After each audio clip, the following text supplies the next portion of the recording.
Good afternoon, Lisa. Thank you so much for taking this time with me. And I would love to explain the the Townsend model, and it's kind of like our school's approach for psychodynamic theory. And I think it'll be really useful knowing that you're going to be my eventual supervisor in the fall, and for you to kind of experience a little bit of what we're learning. Well, thank you. Yeah. So the best way to start is when a client comes into session, they start to experience, there's some type of presenting symptom that brings them in, and usually involves, if it's like if it's a depression or anxiety, or even like bigger or harder cases, or even like less cases, issues at work or problems in marriage. um, there's always some type of presenting symptom that a client comes into the room with.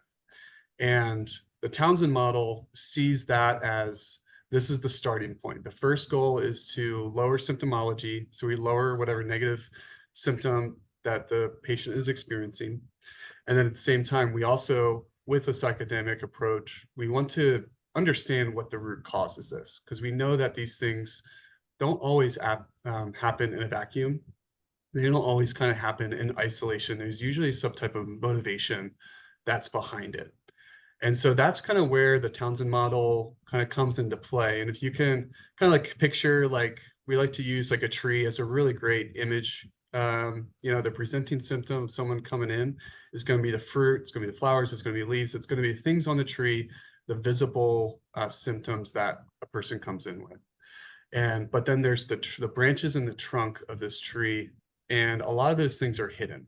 A lot of those things we don't really see what's going on with the client, and sometimes the client isn't aware also of the base of their symptoms, of what they're experiencing.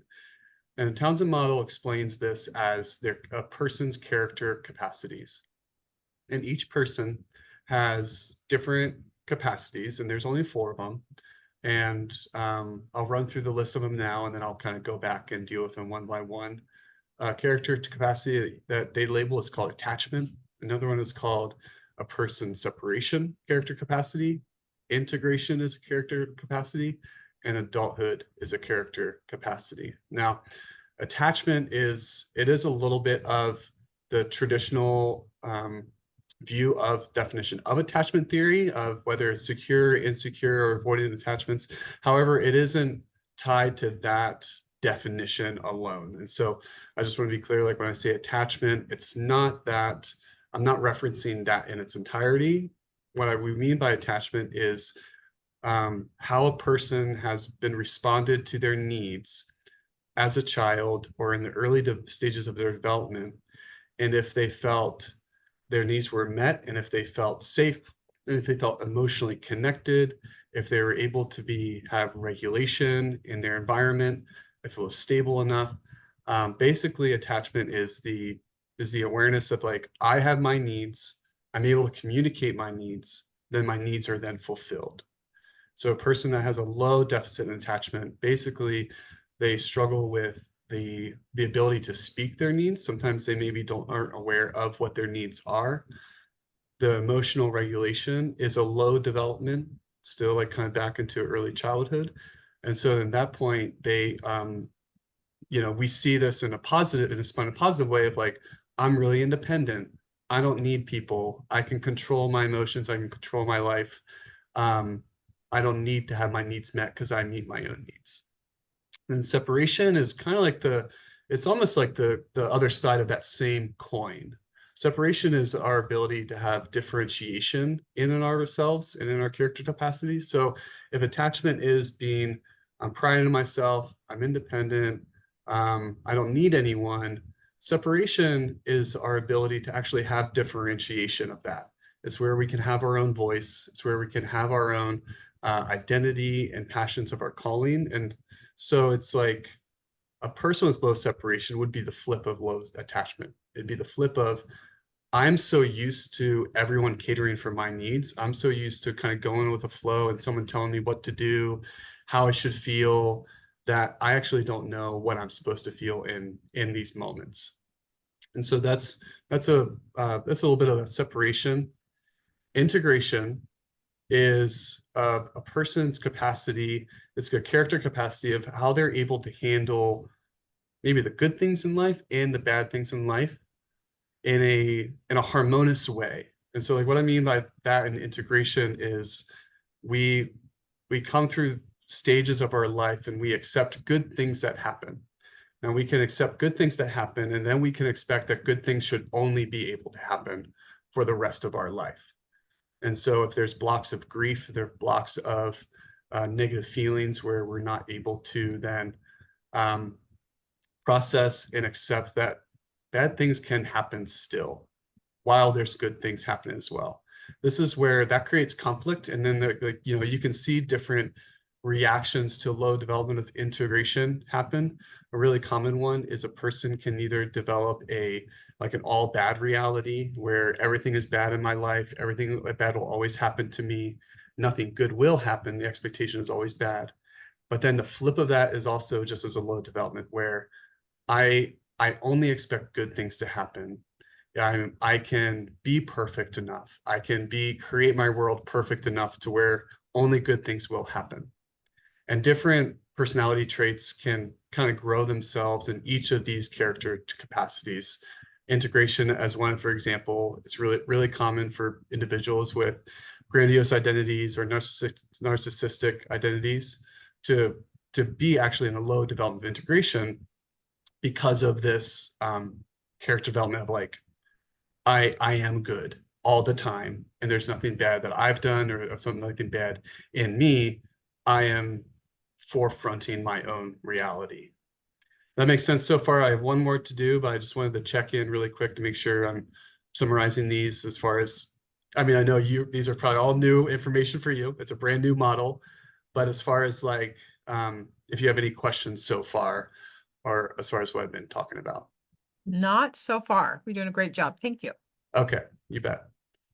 Adulthood is what the fourth character capacity, and adulthood is more about our relationship with authority and our relationship with our sense of self, our sense of purpose. So a person that has a low development of adulthood, basically you can kind of see how you can see it play out in workplace environments. You can see it play out in like interpersonal relationships with people of power, people of influence over their life.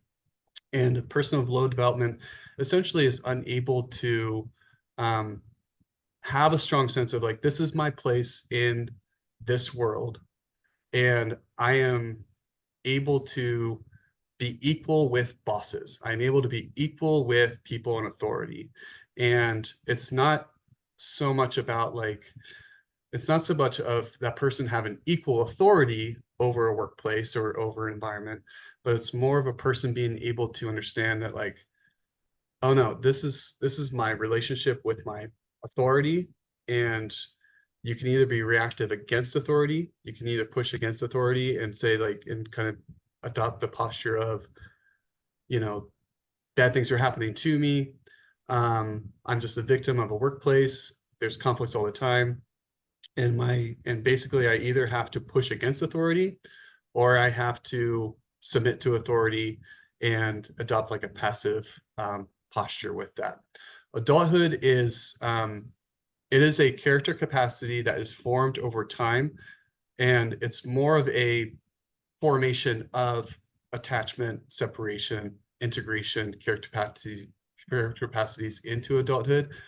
What's unique about adulthood is that we do set it aside as this is authority relationships where there could be some blurring over of like attachment because and separation, because a lot of our authority growing up are our caregivers, they are our parents.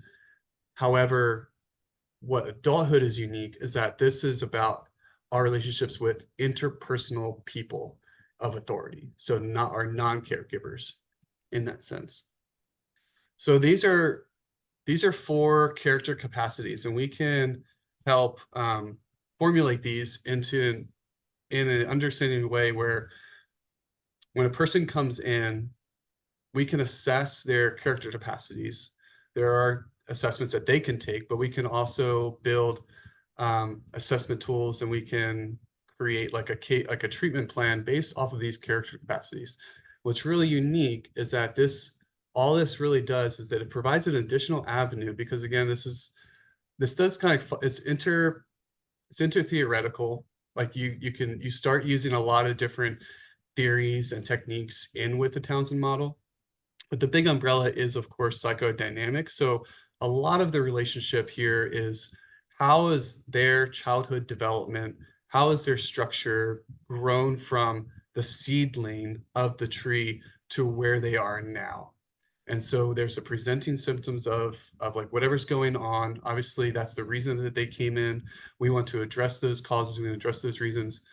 But as you know, like sometimes if you address only the symptoms, you're not actually addressing the heart of the issue. And each of these character capacities can create a way of like us showing an understanding of motive, like why a person maybe is experiencing anxiety or how the anxiety has surfaced. Or if a person is coming in for depression, we can identify, oh, this is a part of what is causing your feelings of depression. And if we focus on a treatment plan that's focused on a character capacity, then if that is resolved, then the presenting symptom can also be resolved. So it's a helpful way, and I personally kind of interpret this as a really as a as a as a refreshing contemporary application of psychodynamic theory. I really like how a lot of the questions and a lot of the research that Dr. John Townsend has put into this model is about, what is our relationship, what is the person's relationship to the pressing symptom? And that's like my own reflection in my own words, is we want to examine what's the person's relationship to what is going on, because we want to understand that if something's unresolved in the past, then the person may continue to live out whatever deficit happened in their past, in their childhood development. And so it's a neat way to be able to explain it well to clients, and kind of have them be a part of the treatment planning as well, and they can kind of see and take ownership as well as what you're trying to do as a therapist and as a clinician. And so I personally think that in conclusion of the Townsend model, it can present a really unique and powerful way to demonstrate the influences that our past can carry over into our present solutions. And I think it does so in a creative way. It does so in a unique way. It can be incorporated with a lot of different counseling theories and techniques. And it's a great way to help educate clients as well, whatever psychodynamic problem they may be experiencing or may want to know more about. So that is my presentation to you, Lisa. Thank you so much for listening and for taking notes and for reflecting. And I would love to do my best to help answer any questions that you may have. I don't know that I have any questions.